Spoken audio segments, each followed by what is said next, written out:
उज्यालो radio नेटवर्कसँगै उज्यालो online र mobile एप्लिकेशनबाट एकसाथ प्रसारण भइरहेको नेपाल दर्पणमा साथी मल्लिका थापासँगै अर्जुन पोखरेलको नमस्कार।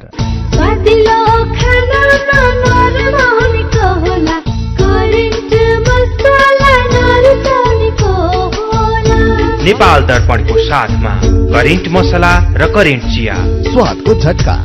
नेपाल दर्पण सुरु गरौं मुख्य खबरका शीर्षकहरूबाट। आज धान्य पूर्णिमा, नेवार समुदाय योमरी पूर्णिमामा रमाउँदै ज्यापु दिवस पनि आजै किरात राईले हर्षोल्लासका साथ उधौली पर्व मनाए। सरकारको गलत नीतिका कारण व्यवसाय नै संकटमा परेको भन्दै निजी क्षेत्र आन्दोलनमा नभई उत्पादनमा लाग्न अर्थमन्त्री शर्माको आग्रह। व्यवसाय गरेर बस्नु सक्ने अवस्था भएन। कोही पनि व्यवसायी सडकमा जानु पर्दैन। तपाईहरुसँग सहकार्य गर्न तयार छौं, अनि सडकको कुरा किन रोज्नु पर्ने तपाईहरुले? नेपालको 40 देखि 45% माटो मात्रै उत्पादनका लागि योग्य। उत्पादन बढाउन तथा माटो संरक्षणका लागि प्रांगरिक मलको मात्रा बढाउन विज्ञको सुझाव। गाईबस्तुको मलहरूलाई मात्रै हामीले जोगाउन सक्यो भने पनि माटोको उर्वरा शक्ति कायम गर्नमा यसले ठूलो भूमिका खेल्न सक्छ। भारतको गुजरातमा भएको विधानसभा चुनावमा भाजपा 2/3 बहुमत नजिकै, आम आदमी पार्टी कमजोर अवस्थामा, हिमाञ्चलमा भने कांग्रेस आईको बहुमत। र आईसीसी विश्वकप क्रिकेट लीग 2 मा नेपाल जितविहीन अन्तिम खेलमा आज स्कटल्याण्डसँग 8 विकेटले पराजित। तपाईलाई थाहा छ, आत्महत्याको सोच बारम्बार आइरहनु, आत्महानिको व्यवहार देखाउनु एउटा मनोसामाजिक तथा मानसिक स्वास्थ्य समस्या हो। यसको उपचार छ र उपचारपछि पूर्णतया निको भएर सुन्दर जीवन बिताउन सकिन्छ। तपाई वा तपाईको परिवारमा कसैलाई आत्महत्याको सोच आउने, प्रयास गर्ने जस्ता स्वास्थ्य समस्या भए 1166 मा फोन गर्नुहोस्। 1166 मा फोन गर्दा पैसा लाग्दैन। हामी तपाईलाई निशुल्क तथा गोप्य रूपमा यी सोचबाट बाहिर आउन मदत गर्दछौं। यो सेवा नमस्ते नेटवर्कबाट 24 घण्टा उपलब्ध छ। खुशी कसरी खुशी हुन्छ जब बन्ने छैन कोही। आफ्नो भन्दैमा आफ्नो हुन सम्पर्कमा बस्या खै। सम्पर्कका लागि बलियो आधार नेपाल टेलिकम हो राष्ट्रकै सञ्चार। सम्पर्कको आधार राष्ट्रको सञ्चार नेपाल टेलिकम राष्ट्रको सञ्चार। नेपाल टेलिकम राष्ट्रको सञ्चार। नेपाल दर्पणमा अब खबरको सिलसिला। मार्गशीर्ष शुक्ल पूर्णिमाका दिन आज धानको विधिपूर्वक पूजा आराधना एवं दान गरेर धान्य पूर्णिमा पर्व मनाइँदैछ। मंगिरमा धान भित्राएपछि शुक्ल पूर्णिमामा धान, गणेश, कुलदेवता, गैरू देवता, गोठ देवता, महारुद्र, महालक्ष्मी लगायत देवताको पनि पूजा गरेर नयाँ भित्रिएको धान कुटेर चामल बनाउने, त्यसबाट पिठो पिँधेर सेल, बाबरी, पुरी र मालपुवा बनाएर चढाउने परम्परा रहेको छ। यसअघि नवान्न प्राशन गरेकाले आजै नवान्न प्रयास गर्नुपर्ने धर्मशास्त्रविद प्राध्यापक डाक्टर रामचन्द्र गौतमले जानकारी दिनुभयो। यस्तै नयाँ धान भित्राएको खुशियालीमा नेवार समुदायले आज योमरी पूर्णिमा मनाउँदैछन्। योमरी पूर्णिमालाई योमरी पुन्नी पनि भनिन्छ। यो पर्वलाई खाद्य पदार्थको रसिलो पर्वका रूपमा लिने गरिन्छ। योमरी नयाँ धानबाट बनेको चामलको पिठो, चाकु र तिलबाट बनाइन्छ। नेवार समुदायले पनि धान राख्ने भकारी वा कोठीमा पनि पूजा आराधना गरेर योमरी पूर्णिमा मनाउँछन्। यसैबीच प्रकृति पुजारी किरात समुदायको दोस्रो महत्वपूर्ण पर्व उधौली आज देशभर हर्ष उल्लासका साथ मनाइएको छ। हरेक वर्ष मंगिर पूर्णिमाका दिन उधौली पर्व मनाउने गरिन्छ। किरात राई यायोक्ठाका अध्यक्ष जीवन हाताछो राईका अनुसार अन्नबाली भित्र्याउनु अघि प्रकृति र पितृको पूजा गर्ने चलन छ। किरातको धार्मिक पुस्तक मुन्धुम अनुसार समयलाई 2 भागमा बाँडिएको छ, उधौली र उभौली। खेती किसानीका आधारमा यी 2 समय बाँडिएको छ। वैशाख पूर्णिमामा उभौली चाड मनाइन्छ भने मंगिरमा उधौली मनाइन्छ। खेती किसान गर्नको लागि मनाइने पर्व उभौली हो। बाली भित्राउने समयमा उधौली पर्व मनाउने गरिन्छ। यसैबीच प्रधानमन्त्री शेरबहादुर देउवाले ज्यापु समुदायको परम्परा, कला, संस्कृति र रहन सहनको संरक्षण गर्नु साझा दायित्व भएको बताउनु भएको छ। ज्यापु संस्कृति विकास कोषले 19औं राष्ट्रिय ज्यापु दिवसको अवसरमा काठमाडौँमा गरेको कार्यक्रममा प्रधानमन्त्री देउवाले ज्यापु समुदायको धार्मिक, सांस्कृतिक परम्परा, कलाकृति, शिल्प र रहन सहनको संरक्षण गर्नु साझा दायित्व भएको बताउनु भएको हो। उहाँले ज्यापु समुदायका जात्रा, पर्व, सांस्कृतिक गतिविधि प्रविधिहरू कला र कौशलहरू राष्ट्रको अमूल्य निधि भएको उल्लेख गर्दै त्यसको संरक्षण गर्नुपर्ने बताउनुभयो। उहाँले कृषि अर्थतन्त्रको विकासमा पनि ज्यापू समुदायको महत्वपूर्ण भूमिका रहेको बताउनु भएको छ। कार्यक्रममा संस्कृति पर्यटन तथा नागरिक उड्डयन मन्त्री जीवनराम श्रेष्ठले काठमाडौँ उपत्यकाको पर्यटन क्षेत्रको विकासलाई आधार बनाएर देशको पर्यटन क्षेत्र विकासको कार्ययोजना बनाउनुपर्ने बताउनु भएको छ। यस्तै काठमाडौँ महानगरपालिकाकी उपप्रमुख सुनिता डंगोलले नयाँ पुस्तालाई कला संस्कृति र जात्राहरूमा आकर्षण गर्नुपर्ने बताउनुभयो। नेपाली कांग्रेस केन्द्रीय कार्य सम्पादन समितिको बैठक पर्सि शनिबार बस्ने भएको छ। पार्टीको केन्द्रीय कार्यालय सानेपामा पर्सि दिउँसो 1 बजे बस्ने बैठकमा प्रतिनिधि सभा र प्रदेशसभा सदस्य चुनावको समीक्षा, नयाँ सरकार गठन लगायतका विषयमा छलफल हुनेछ। यसैबीच नेकपा एमालेको सचिवालय बैठक भोलि बस्ने भएको छ। समसामयिक राजनीतिक विषयवस्तुमा छलफल गर्न बैठक बोलाइएको एमालेका प्रचार विभाग प्रमुख पृथ्वी सुब्बा गुरुङले जानकारी दिनुभयो। उहाँका अनुसार बैठकमा समानुपातिक तर्फका सांसदको छनौट, चुनावी समीक्षा लगायतका विषयमा छलफल हुनेछ। निर्वाचन आयोगले गएको बुधबार राजनीतिक दलहरूलाई पत्र पठाएर समानुपातिक तर्फको सांसदको नाम पठाउन निर्देशन दिएको थियो। एमाले प्रतिनिधि सभातर्फको प्रत्यक्षतर्फ 44 सीट र समानुपातिक तर्फ 34 सीट प्राप्त गरेको छ। समानुपातिक तर्फका सांसद चयन गर्दा विधि र पार्टीको सिद्धान्त मिचिएको भन्दै राष्ट्रिय स्वतन्त्र पार्टीका केही नेता कार्यकर्ताले केन्द्रीय कार्यालय घेराउ गरेका छन्। काठमाडौँको वसुन्धरामा रहेको कार्यालय घेराउ गर्दै उनीहरूले पार्टीले समानुपातिक पद्धतिमा पाएको 13 सीटमा सांसद चयन गर्दा विधि मिच्न थालेको भन्दै खबरदारी गरेका हुन्। असन्तुष्ट कार्यकर्ताले प्राइमरी इलेक्सन अर्थात कार्यकर्ता बीचमा गरिएको मतदान बाट समानुपातिक पद्धतिका उम्मेद्वारको बन्द सूची तय गरिएकाले त्यसै अनुसार सांसदहरू चयन हुनुपर्ने बताएका छन्। पार्टी अध्यक्ष रवि लामिछानेले भने पार्टीभित्र बहस र विवाद हुनु सामान्य विषय भएको भन्दै यसलाई मिलाएर लैजाने बताउनु भएको छ। नेपाल औद्योगिक क्षेत्र उद्योग महासंघले औद्योगिक क्षेत्रमा 700% सम्म भाडा वृद्धि गर्ने निर्णय तत्काल फिर्ता गर्न सरकारसँग माग गरेको छ। महासंघले आज पत्रकार सम्मेलन गर्दै एकैपटक 700% सम्म भाडा वृद्धि गर्ने निर्णय नियमावली विपरीत भएकोले तत्काल निर्णय फिर्ता गर्न माग गरेको हो। महासंघका अध्यक्ष रामहीरा पाठकले महासंघको आग्रहलाई बेवास्ता गरे। पहिलो चरणमा मंसिर 25 गतेदेखि भाडा वृद्धि फिर्ता गर्न माग सहितको कालो ब्यानर तथा कालो झण्डा प्रदर्शनी गर्ने, लिमिटेडलाई भाडा शुल्क आदि रकम भुक्तानी नगर्ने र महाप्रबन्धकको कार्यकक्ष तथा क्षेत्र व्यवस्थापकको कार्यकक्षमा सांकेतिक रूपमा 1 दिने तालाबन्दी गर्ने चेतावनी दिनुभयो।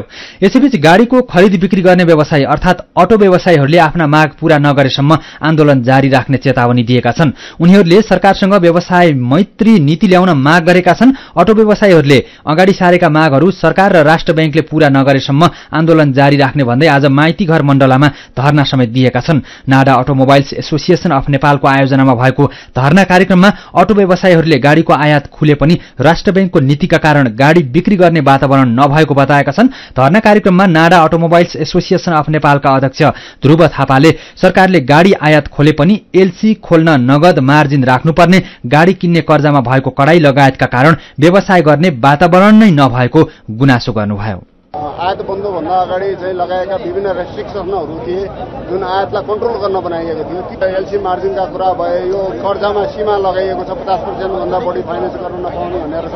त्यो 50% फाइनेन्स भनेको त ब्याङ्कलाई दिनु पर्यो, ब्याङ्कले आफ्नो कस्टमर हेरेर लगानी गर्ने हो नि त, त्यसलाई खारेज गर्नु पर्यो भन्ने हाम्रो भनाइ छ। त्यसले गर्दाखेरि के भयो भने हामी अटोमोबाइल अहिले आयात खुले पनि अटोमोबाइलको व्यवसाय गरेर बस्न सक्ने अवस्था भएन। यो अप्ठ्यारो परिस्थितिमा सहजीकरण गरिदिनु पर्यो, सहज बनाइदिनु पर्यो। भोलि गएर सहज भइसकेको अवस्थामा हामी सरकारका विभिन्न रेस्ट्रिक्सनहरू, विभिन्न नियम निर्देशनहरू त्यतिखेर हामी पनि मान्न तयार छौँ। हिजोका दिनमा पनि हामीले सरकारलाई सहयोगै गरेकै हो। तर अर्थमन्त्री जनार्दन शर्माले भने उद्योगी व्यवसायीहरू सड़क आन्दोलनमा नभई उद्योग व्यवसायमा लाग्नुपर्ने बताउनु भएको छ। काठमाडौँमा शुरू भएको फिन इलेक्ट्रोटेक 2022 प्रदर्शनी कार्यक्रममा अर्थमन्त्री शर्माले उद्योगी व्यवसायीहरूका समस्या समाधानको लागि सरकार गम्भीर रहेको भन्दै उनीहरू सड़क आन्दोलनमा नभई उद्योग व्यवसायमा लागेर उत्पादन बढाउनुपर्ने बताउनु भएको हो। तरलता तथा बैंक ब्याजदर वृद्धि लगायतले उद्योग व्यवसायलाई परेको समस्या समाधान गर्न सरकारले निजी क्षेत्र, राष्ट्र बैंक, वाणिज्य मन्त्रालय र अर्थ मन्त्रालयका प्रतिनिधि सहितको कार्यदल बनाएको र उसले दिएको सुझावका आधारमा काम भइरहेको बताउनुभयो। उहाँले मन्त्री परिषदमा सरकारले निजी क्षेत्रका समस्या समाधान गर्न हस्तक्षेप गर्नुपर्ने माग आफूले राखेको पनि बताउनुभयो। मन्त्री शर्माले उद्योगी व्यवसायीले सडक रोज्न नहुने भन्दै सरकारले कुनै पनि व्यवसायी सडकमा आउन नपर्ने गरी काम गरिरहेको दावी गर्नुभयो। व्यवसायहरूका समस्याहरूलाई कसरी हल गर्ने भनेर त्यहाँ एउटा लामै छलफल मैले रिपोर्टिङ सम्मान्य प्रधानमन्त्रीका गरेको छु र सम्मान्य प्रधानमन्त्रीलाई हस्तक्षेप गर्नु पर्यो अब प्रधानमन्त्रीजीको स्तरबाट भनेर मैले अनुरोध गरेको छु। व्यवसायहरूको यो माग छ। आज व्यवसायमा हुनुपर्छ, व्यवसाय सडकमा हुने होइन। म तपाईँलाई सचेत गराउन चाहन्छु, तपाईँले सडक रोज्ने होइन, कोही पनि व्यवसायी सडकमा जानु पर्दैन। तपाईँहरू नीति निर्माणमा रहेका हामी तपाईँहरूसँग सहकार्य गर्न तयार छौँ। अनि सडकको कुरा किन रोज्नुपर्ने? तपाईँहरूले अहिले तपाईँहरू उत्पादनमा लाग्नुहोस्, तपाईँहरू व्यवसायमा लाग्नुहोस्, तपाईँहरूसँग सल्लाह गरेर यसको समाधान गर्ने, यसलाई तपाईँहरूलाई काम कार्यमा सहज कसरी हुन सक्छ भन्ने बारेमा गम्भीरतापूर्वक छलफल गरिरहेको क्याबिनेटमा छलफल भएको सम्मान्य प्रधानमन्त्रीले विशेष यसमा चासो राख्नु भएको छ। यसैबीच कार्यक्रममा नेपाल विद्युत प्राधिकरणका कार्यकारी निर्देशक कुलमान घिसिङले विद्युत प्राधिकरणका लागि विद्युतीय पूर्वाधार विकासमा केन्द्रित भएको बताउनु भएको छ। घिसिङले विद्युत खपतको लागि चार्जिङ स्टेशनहरू विस्तार र इन्डक्सन चुलोलाई प्राथमिकता दिँदै आएको दावी गर्नुभयो। उहाँले विद्युत प्रसारण, वितरण र सब स्टेशनको विकास नभई विद्युत खपत बढ़ाउन नसक्ने बताउनुभयो। घिसिङले गाउँ गाउँमा 100% विद्युतीकरण गर्ने सरकारको नीति तथा कार्यक्रम अनुसार पूरा गर्ने चरणमा पुगेको पनि दावी गर्नुभएको छ। उहाँले अबको 2 वर्षपछि नेपालले विद्युत आयात गर्नुपर्ने अवस्था नआउने पनि दावी गर्नुभयो। नागढुङ्गा 9 विशेष सुरुङ मार्गको सुरुङ खन्ने काम 70% सकिएको छ। आयोजनाको काम सकेर 2081 सालको साउनदेखि गाड़ी चलाउने लक्ष्यका साथ दैनिक 10 देखि 12 मिटरसम्म सुरुङ मार्ग खन्ने काम भइरहेको छ। आयोजनामा अहिले 9 विशे र नागढुङ्गा दुवैतिर गरी दैनिक 540 जना कामदारले काम गरिरहेका छन्। मुख्य सुरुङको लम्बाई 2688 मिटर र सहायक सुरुङको लम्बाई 2557 मिटर रहेको छ। मुख्य सुरुङ खन्ने काम 71% सकिएको छ। 2081 सालको असार मसान्तमा सुरुङ मार्गको काम सकेर साउनको पहिलो हप्तादेखि गाड़ीका लागि खुला गरिने योजना रहेको नागढुङ्गा 9 विशे सुरुङ मार्ग आयोजनाका निर्देशक रामहरि पोखरेलले जानकारी दिनुभयो। यसैबीच बर्दियाको गुलरिया नगरपालिका र 12 बर्दिया नगरपालिका जोड्ने जब्दीघाट पुल बाढ़ीले बगाएपछि आवत जावतको लागि 2 वटा पालिकाका स्थानीय बासिन्दालाई शास्ति भएको छ। बाढ़ीले क्षतिग्रस्त बनाएको 5 वर्ष बित्दा पनि पुल निर्माण नहुँदा वर्षौंदेखि शास्ति बेहोर्दै आएको 12 बर्दिया नगरपालिका 11 का रामगोपाल थारूले बताउनुभयो। मुख्य बजार नजिकै हुँदा पनि बजारसम्म तरकारी पुर्याउने पुल नहुँदा तरकारी खेतबारीमै कुहिन थालेको छ। धेरैले गाउँमा लटरम्म तरकारी फलाएका छन्, तर पुल नभएको र भनेको बेला डुङ्गा नपाउँदा काँक्रो, फर्सी, बन्दा, काउली लगायतका तरकारी टिपेर खेतमै थुपार्नु परेको 12 बर्दिया 4 का किसान फक्लबहादुर सतगौलाले बताउनुभयो। जब्दीघाटमा 16 करोड़ 68 लाख रुपियाँमा बनेको पुल हस्तान्तरण नहुँदै 2074 सालको साउनमा बबई नदीमा आएको बाढ़ीले भत्काएको थियो।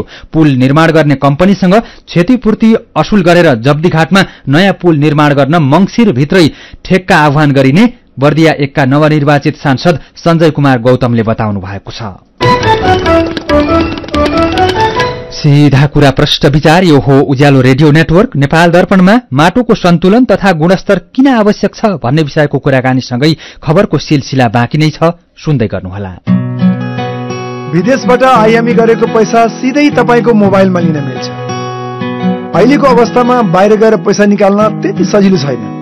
त्यसैले आफ्नो मोबाइल निकाल्नुहोस्, आइएमई पे डाउनलोड गर्नुहोस् अनि घर बसी बसी आफ्नो रकम प्राप्त गर्नुहोस्। विदेशबाट आइएमई गरेको रकम प्राप्त गर्न आफ्नो मोबाइल फोनमा आइएमई पे डाउनलोड गर्नुहोस्। अब आइएमई गरौँ, आइएमई पे मा प्राप्त गरौँ सजिलै। एचआईभी का बारेमा खुलेर कुरा गरौँ। एचआईभी खराब आचरणको नतिजा नभई असावधानीको परिणाम हो, तसर्थ यसबाट बच्न असुरक्षित यौन सम्पर्क नराखौं। अन्य व्यक्तिले प्रयोग गरेका धारिला औजार जस्तै छुरी, दारी काट्ने ब्लेड प्रयोग नगरौं र रगत चढाउनु पर्ने अवस्था भएमा परीक्षण गरेको रगत मात्र चढाउँ। संक्रमित भइसकेकालाई समयमै उपचारमा लगाउँ र अकालमै हुन सक्ने मृत्युबाट जोगाउँ। समयमै उपचार गर्नाले संक्रमित गर्भवती महिलाले पनि स्वस्थ बच्चा जन्माउन सक्छिन्। Nepal youth foundation 12+ Lumbini plus र मकवानपुर महिला समूह। सन्तान धन धान्यले भरिपूर्ण बचत गर्न सधैँ लागोस् मन। ग्लोबल आइएमई धन वृष्टि मुद्दे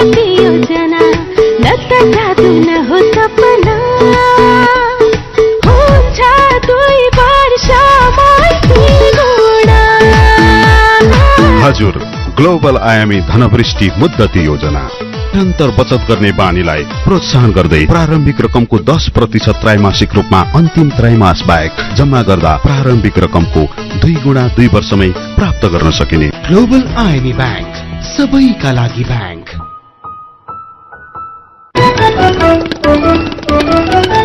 उज्यालो रेडियो नेटवर्कबाट प्रसारण भइरहेको नेपाल दर्पणमा तपाईंलाई फेरि स्वागत छ। यतिन्जेल हामीले आज धान्य पूर्णिमा, नेवार समुदाय यौमरी पूर्णिमामा रमाउँदै ज्यापू दिवस पनि आजै किराँत राईले हर्षोल्लासका साथ उधौली पर्व मनाए। सरकारको गलत नीतिका कारण व्यवसाय नै संकटमा परेको भन्दै निजी क्षेत्र आन्दोलनमा लगायतका खबरहरू प्रस्तुत गर्यौं। नेपाल दर्पणमा अब बाँकी प्रसंग। उत्पादन बढ़ाउन किसानले रासायनिक मलको माग गर्दै आएका छन्, तर रासायनिक मल मात्रकै भरमा खेती गर्दा वर्षेनी माटोको गुणस्तर खस्किँदो छ। साथै प्रांगरिक पदार्थको मात्रा कम हुँदा माटोको उर्वरा शक्ति घट्दै गएको कृषि विभागले जनाएको छ। पछिल्लो तथ्याङ्क अनुसार नेपालको खेतीयोग्य जमीनको 50 देखि 55% माटो अम्लिए रहेको पाइएको छ। झण्डै 5% छारिए र बाँकी माटो तटस्थ छ। धेरैजसो बाली उत्पादनको लागि तटस्थ माटो उपयुक्त मानिन्छ। खाद्य वस्तु उत्पादनमा माटोको सन्तुलन तथा गुणस्तर किन आवश्यक छ भनेर साथी मदन पौड्यालले कृषि तथा पशु विज्ञान अध्ययन संस्थान लमजुङका उप प्राध्यापक रामकुमार श्रेष्ठलाई सोध्नु भएको छ। खाद्यान्नको समस्यालाई चाहिँ परिपूर्ति गर्नको निम्ति, यो समाधान गर्नको निम्ति पुरानो चाहिँ जातहरू जो चाहिँ कम उत्पादन दिने खालको हुन्छ, त्यो जातहरूलाई चाहिँ छोडेर हामी नयाँ नयाँ जातको यो हाइब्रिड जातहरू जुन चाहिँ बडो संकरको जातहरू भनेर लिन्छौँ, त्यो जातहरू चाहिँ लगाउँदाखेरि माटोले बढीभन्दा बढी त्यो तत्त्वहरू चाहिँ सोसेको हुन्छ। बिरुवालाई चाहिने नाइट्रोजन त युरियाबाट वा अन्य मलहरूबाट दिउँ, तर के हुन्छ भने अन्य तत्त्वहरू चाहिँ हामीले चाहिँ नराख्दाखेरि माटोमा खाद्य तत्त्वको पनि असन्तुलन हुन्छ। सँगै के हुन्छ भने बाली बिरुवामा पनि हामी त बाली बिरुवाको सधैँ गुणस्तरको ख्याल गर्नुपर्छ। बाली बिरुवाले चाहिँ जुन चाहिँ गुणस्तरको खाद्यान्न दिन्छ त्यो नै हाम्रो स्वास्थ्यको लागि आधार हो। त्यस भएर हामीले चाहिँ जुन मलहरू राख्दाखेरि चाहिँ यो सन्तुलित तवरले मात्रै हामीले चाहिँ राख्ने चाहिँ गर्नुपर्छ। यी तत्त्वहरू माटोमा छन्, चाहिने मात्रामा छन् अथवा छैनन् भन्ने ज्ञान कसरी पाउन सकिन्छ होला त? त्यसको लागि चाहिँ हामीले माटो परीक्षण नै गर्नुपर्छ।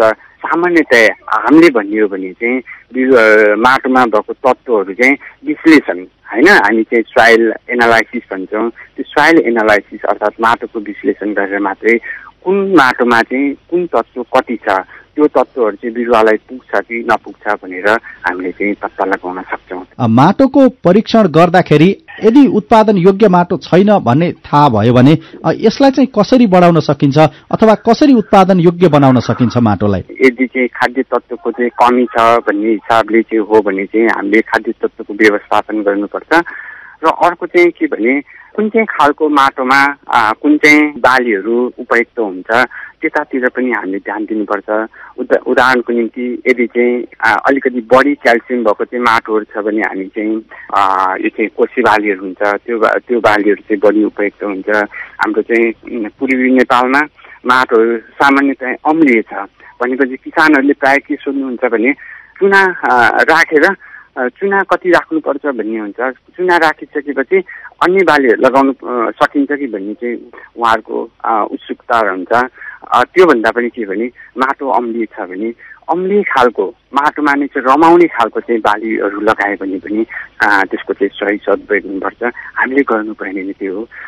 त्यसको ठिक्क उल्टोमा जहाँ चाहिँ माटोहरू चाहिँ छारिएपन छ त्यो माटोमा हामीले छारिएपना चाहिँ सहन सक्ने बालीहरू नै हामीले लगाउनुपर्छ।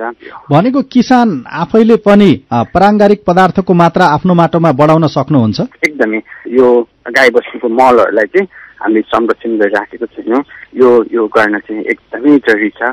हामीसँग उत्पादन भएको चाहिँ प्राङ्गारिक यो मलहरूलाई गाई बस्तुको मलहरूलाई मात्रै हामीले जोगाउन सक्यो भने पनि यसले चाहिँ माटोको उर्वरा शक्ति कायम गर्नुमा, बाली नालीको उत्पादकत्व कायम गर्नुमा यसले ठुलो भूमिका खेल्न सक्छ।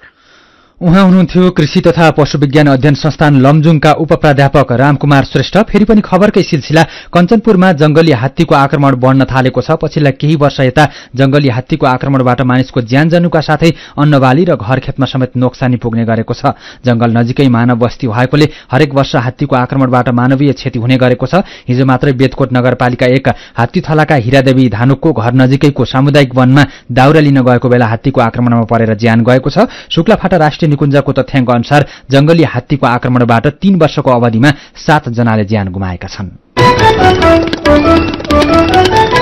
चितवनको इच्छा कामना गाउँपालिका फिसलिङमा जीप र मोटरसाइकल ठोकिँदा 1 जना जर्मन नागरिकको ज्यान गएको छ। 2 जना घाइते भएका छन्। नारायणगढबाट काठमाडौँका लागि छुटेको ना 41 प 548 नम्बरको मोटरसाइकल र धादिङबाट मुगलिनतर्फ गुडिरहेको बागमती प्रदेश 030001 1682 नम्बरको पिकअप जीप ठोकिँदा जर्मनका 60 वर्षका मिचेल मेयर ओल्वर्स लेभेनको ज्यान गएको जिल्ला प्रहरी कार्यालय चितवनका प्रवक्ता एवं प्रहरी नायब परीक्षक विजय पण्डितले जानकारी दिनुभयो। नेपाल दर्पणमा मेरो पनि भन्नु छ सँगै खबरको सिलसिला बाँकी नै छ, सुन्दै गर्नुहोला। होइन हो दाजु भाउजू, खुसी हुँदै कस्तो नाचे। हामीलाई त तेरा भन्दा धेरै सुविधा मुक्तिनाथ आशीर्वाद बचत खाता खोलेर। होइन के छ र यसमा त्यस्तो खुसी भइरा? सर्वाधिक ब्याज दर निशुल्क डेबिट कार्ड छ यसमा। मोबाइल बैंकिङ अनि गजबको बिमा। खातामा बिमा हो नि, अब खुसीको छैन कुनै सीमा। बचत खातामा 1 करोड 1 लाखसम्मको बिमा। हो हजुर, अब मुक्तिनाथ आशीर्वाद बचत खातामा पाउनुहोस् 1 करोड 1 लाखसम्मको बिमा, साथै आकर्षक ब्याज दरसँगै निशुल्क भिजा डेबिट कार्ड, निशुल्क मोबाइल बैंकिङ अनि 13 अन्य बैंकिङ सुविधाहरूमा छुट। अब खुसीको छैन कुनै सीमा। बचत खातामा 1 करोड 1 लाखसम्मको बिमा। मुक्तिनाथ विकास बैंक, जनता बैंकमा होइन, बैंक जनतामा जानु पर्दछ। गाउँको उत्पादन शहरमा, रैथाने खाना घर घरमा। पञ्चगुणीय तत्त्वले भरिपूर्ण रैथाने कृषि खाद्य वस्तु तथा सामग्रीहरू कृषकहरूबाट संकलन तथा प्रशोधन गरी काठमाडौँ उपत्यका भरि सहज रूपमा होम डेलिभरी भइरहेको कुरा सहर्ष जानकारी गराउँदछौं। सम्पर्क तथा जानकारीका लागि रैथाने एग्री प्रोडक्ट्स नेपाल प्राली, चप्पल कारखाना, Maharajganj, Kathmandu. Phone number 01 40 15 658 40 15 662। Mobile number 98 434 21 743 र 98 550 45 242। रैथानेलाई तपाईले मोबाइल एपको लागि RAITHAANE रैथाने टाइप गरेर वा वेबसाइट www.raithanenepal.com मा गएर पनि भेट्न सक्नुहुनेछ। उज्यालो रेडियो नेटवर्क मार्फत देशभरिका विभिन्न एफएम स्टेशन तथा उज्यालो अनलाइन र मोबाइल एप्लिकेशनमा प्रसारण भइरहेको नेपाल दर्पणमा तपाईंलाई फेरि स्वागत छ। नेपाल दर्पणमा अब बाँकी खबर। काठमाडौँमा आजदेखि काठमाडौँ अन्तर्राष्ट्रिय पर्वतीय फिल्म फेस्टिभल किम्स शुरू भएको छ। किम्फको यो 20औं संस्करण हो। यो वर्ष किम्फमा 30 देशका 60 भन्दा बढ़ी फिल्म प्रदर्शन गरिने आयोजक हिमाल एसोसिएशनले जनाएको छ। फेस्टिभल राष्ट्रिय सभागृह र पर्यटन बोर्डमा चलिरहेको छ। फेस्टिभलमा बलिउड निर्देशक प्रकाश झा मुख्य वक्ताको रूपमा सहभागी हुनुभएको छ। किम्फमा झा अभिनीत तथा एम गनी निर्देशित फिल्म मट्टो की साइकलको विशेष प्रदर्शन हुँदैछ। यस वर्षको संस्करणको मूल नारा दिगो आरोहण राखिएको छ। कोरोना महामारीका कारण 2 वर्षपछि दर्शकको प्रत्यक्ष उपस्थितिमा हुन लागेको फेस्टिभलमा documentary, fiction, short film, animation र प्रयोगात्मक फिल्महरू देखाइनेछ। फेस्टिभलको पहिलो दिन आज मह शिकारीको कथा समेटिएको फिल्म बाघको बंगराको प्रिमियर भएको छ।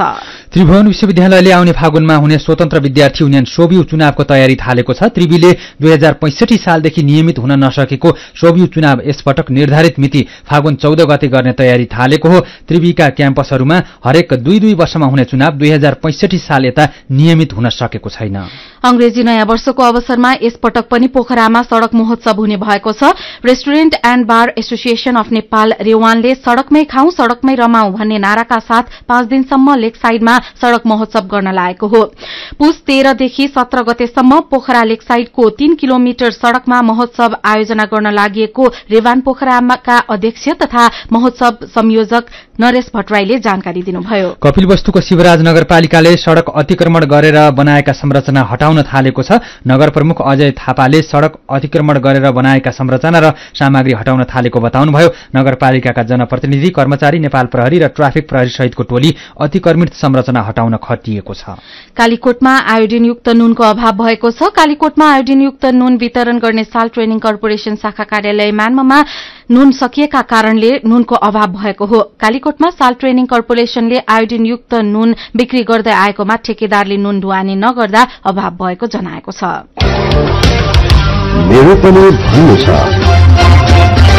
धान्य पूर्णिमा, राष्ट्रिय ज्यापु दिवस, एवमरी पूर्णिमा र उधौली पर्वको अवसरमा उज्यालो अनलाइनमा प्रकाशित भएका विभिन्न समाचार पढेर तपाईले नै व्यक्त गर्नुभएको विचार र प्रतिक्रियालाई आजको मेरो पनि भन्नु छमा समेटेका छौं।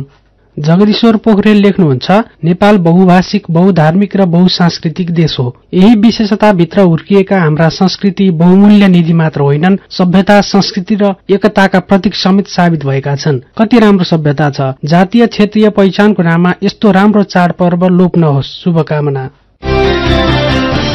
विकास राईको प्रतिक्रिया छ, नेपाल भूगोलका हिसाबले सानो भए पनि भौगोलिक र धार्मिक सांस्कृतिक विविधताले भरिपूर्ण देश हो। नेपालमा फरक जात जातिका भिन्ना भिन्नै देवता, फरक वेशभूषा, रीतिरिवाज, बोली शैली, भाषा, नाचगान, चाडपर्व आदि कुरामा विविधता छ। यस्ता चाडपर्व मनाउँदा रमाइलो पनि हुने नै भयो। किरण घिमिरेले भने सुझाव सहितको प्रतिक्रिया लेख्नु भएको छ। उहाँ लेख्नुहुन्छ, हिजो आज चाडपर्वका नाममा दिनहुँ विकृति बढ़िरहेको छ। कुन चाडपर्व के कस्तो किसिमले मनाइनु पर्ने हो र वास्तविक पर्वको महत्व कुन कुरामा गाँसिएको छ भन्ने कुरा पर्व मनाउने समुदायकै मानिसलाई थाहा छैन। हाम्रा चाडपर्वबारे बुझाएर मात्र पुस्तान्तरण गर्नुपर्ने आजको आवश्यकता छ। कुबेर खड्का लेख्नुहुन्छ, चाडपर्वले मानिसलाई शारीरिक, मानसिक, सामाजिक र आध्यात्मिक रूपमा स्वस्थ बनाएको हुन्छ। विशेष गरेर चाडपर्वका बेला खाइने विशेष परिकार मिठो, मसिनो र पोसिलो हुन्छ। खेतीपाती गर्ने किसानलाई समेत आर्थिक उपार्जन गर्ने अवसर दिएका हुन्छन् हाम्रा चाडपर्वले। अनि सानो छँदा ज्यापु दिवस मनाएको सम्झना गर्दै ट्विटरमा मधुकर उपाध्यायले लेख्नु भएको छ, आज ज्यापु दिवस, मलाई ती तमाम मेरा ज्यापु साथीहरू, बाउचा, किचनचा आदिको सम्झना आयो जोसँग मेरो बचपन बित्यो। फाँडका, बकुलाबारी, आलुका लागि डल्ला फोर्दै गरेका ज्यापुनी, भर्खर उम्रेका लसुन र छ्यापी अनि छाप्रोमा बाँसको हुक्कामा तमाखु खाँदै गरेका उनका बुढाबा, राम्रै दिन थिए, अब छैनन्। विचारका लागि तपाईलाई धन्यवाद। मेरो पनि भन्नु छ प्रस्तुत गर्दै हुनुहुन्थ्यो साथी दामोदर नेउपाने। अब विदेशको खबर। भारतको गुजरातमा भएको विधानसभा चुनावमा भारतीय जनता पार्टी भाजपा 2/3 बहुमत नजिकै पुगेको छ। भाजपा 182 मध्ये 156 सीटमा विजय उन्मुख छ। कांग्रेस आई 17 सीटमा सीमित छ। आम आदमी पार्टीले 5 सीटमा अग्रता लिएको छ। सन् 2017 को चुनावमा भाजपाले 49 सीट जितेको थियो, तर यसपल्ट उसले 57 सीटमा अग्रता बनाएको छ। थप यसपटकको चुनावमा आम आदमी पार्टीले भाजपालाई टक्कर दिने अनुमान गरिए पनि भाजपा यसभन्दा अघि भन्दा पनि बलियो अवस्थामा देखिएको छ। भाजपाले गुजरातमा यसभन्दा पहिले सन् 2002 मा 127 सीटको आफ्नै रेकर्ड अहिले तोड्ने देखिएको छ। यस्तै सन् 1985 मा माधव सिंह सोलंकीको नेतृत्वमा भारतीय राष्ट्रिय कांग्रेस सरकारले विधानसभामा हासिल गरेको 147 को उच्च चुनावी कीर्तिमानलाई पनि तोड्ने देखिएको छ। गुजरातमा 27 वर्षदेखि भाजपा सत्तामा छ। हिमाचल प्रदेशमा पनि चुनावको मतगणना भइरहेको छ। हिमाचलमा भने कांग्रेस आईको बहुमत आउने पक्का भएको छ। 68 सीट मध्ये कांग्रेसले 40 र भाजपाले 25 सीट जितेका छन्। हिमाचलमा आम आदमी पार्टी शून्य अवस्थामा रहेको छ। हिमाचलमा सन् 2017 को विधानसभा चुनावमा भाजपाले 44 सीट जितेको थियो भने कांग्रेसले 21 सीट जितेको थियो। अब खेल खबर। आईसीसी विश्वकप क्रिकेट लीग 2 अन्तर्गत त्रिदेशीय एक दिवसीय श्रृंखलाको चौथो तथा अन्तिम खेलमा नेपाल स्कटल्याण्डसँग 8 विकेटले पराजित भएको छ। नेपालले दिएको 120 रनको सामान्य लक्ष्य स्कटल्याण्डले 16 ओभर 5 बलमा मात्र 2 विकेट गुमाएर भेटायो। स्कटल्याण्डका लागि क्रिस्टोफर मैकब्राइडले नट आउट 46 र जर्ज मुन्सेले 45 रन बनाए। बलिङतर्फ नेपालका गुलसन झा र दिपेन्द्र सिंह ऐरीले एक विकेट लिए। यसअघि नामिबियाको युनाइटेड क्रिकेट ग्राउण्ड विन्डहोकमा टस जितेर ब्याटिङ गरेको नेपाल 35 ओभर 3 बलमा 119 रन बनाउँदा अल आउट भयो। नेपालका लागि कप्तान रोहित पौडेलले सर्वाधिक 47 रन बनाए। बलिङतर्फ ब्रान्डन मैकमुलेन, साफियान शरीफ र मार्क वाटले 2-2 विकेट लिए। यो सँगै नेपाल त्रिदेशीय एक दिवसीय श्रृंखलामा जितविहीन भएको छ। नेपाल र नामिबिया बीच भएको पहिलो खेल वर्षाका कारण नतिजाविहीन भएको थियो। दोस्रो खेलमा नेपाल स्कटल्याण्डसँग 3 विकेटले पराजित भएको थियो। यस्तै तेस्रो खेलमा नेपाल नामिबियासँग 86 रनले पराजित भएको थियो। 7 टोली सहभागी विश्वकप लीग 2 मा नेपाल 24 खेलमा 18 अंक सहित 6औं स्थानमा रहेको छ। स्कटल्याण्ड 32 खेलमा 46 अंकका साथ शीर्ष स्थानमा छ। लगातारको हारसँगै नेपाललाई एक दिवसीय मान्यता जोगाई राख्न मुस्किल देखिएको छ। र पोर्चुगलका स्ट्राइकर क्रिस्टियानो रोनाल्डोले बाहिरी शक्तिले आफ्नो टीमको विश्वकप आशालाई तोड्ने प्रयास गरिरहेको आरोप लगाएका छन्। स्विजरल्याण्डसँगको खेलमा रोनाल्डोलाई बेन्चमा राखेपछि धेरैले आफ्नै हिसाबले व्याख्या गर्ने क्रम शुरू भएपछि 37 वर्षका फरवार्डले आज सामाजिक सञ्जाल मार्फत एक बहादुर देश कुनै पनि प्रतिद्वन्दीबाट डराउन नसक्ने बताएका हुन्। रोनाल्डोले पोर्चुगल सपनाको लागि अन्त्यसम्म लड्ने बताउँदै आफूहरूलाई विश्वास गर्न पनि आग्रह गरेका छन्। खेल खबरसँगै हामी नेपाल दर्पणको अन्त्यमा आइपुगेका छौं। आजका मुख्य खबरका शीर्षकहरू फेरि एकपटक। आज धान्य पूर्णिमा, नेवार समुदाय योमरी पूर्णिमामा रमाउँदै ज्यापु दिवस पनि आजै किरात राईले हर्षोल्लासका साथ उधौली पर्व मनाए। सरकारको गलत नीतिका कारण व्यवसाय नै संकटमा परेको भन्दै निजी क्षेत्र आन्दोलनमा नभई उत्पादनमा लाग्न अर्थमन्त्री शर्माको आग्रह। नेपालको 40 देखि 45% माटो मात्रै उत्पादनका लागि योग्य, उत्पादन बढाउन तथा माटो संरक्षणका लागि प्राङ्गरिक मलको मात्रा बढाउन विज्ञको सुझाव। भारतको गुजरातमा भएको विधानसभा चुनावमा भाजपा 2/3 बहुमत नदिकै आम आदमी पार्टी कमजोर अवस्थामा, हिमाञ्चलमा भने कांग्रेस आईको बहुमत। र आईसीसी विश्वकप क्रिकेट लीग 2 मा नेपाल जितविहीन, अन्तिम खेलमा आज स्कटल्याण्डसँग 8 विकेटले पराजित। आजको नेपाल दर्पण सकिएको छ। प्राविधिक साथी सरोज थापासँगै हामी मल्लिका थापा र अर्जुन पोखरेल पनि विदा हुन्छौं। उज्यालोको मोबाइल एप्लिकेशन र अनलाइनमा प्रसारण भइरहेका सामग्री भाइबरमा पनि उपलब्ध छन्। जाडोको समय छ, पर्याप्त मात्रामा तातो र झोलिलो खानेकुरा खाने गरौं। नमस्कार।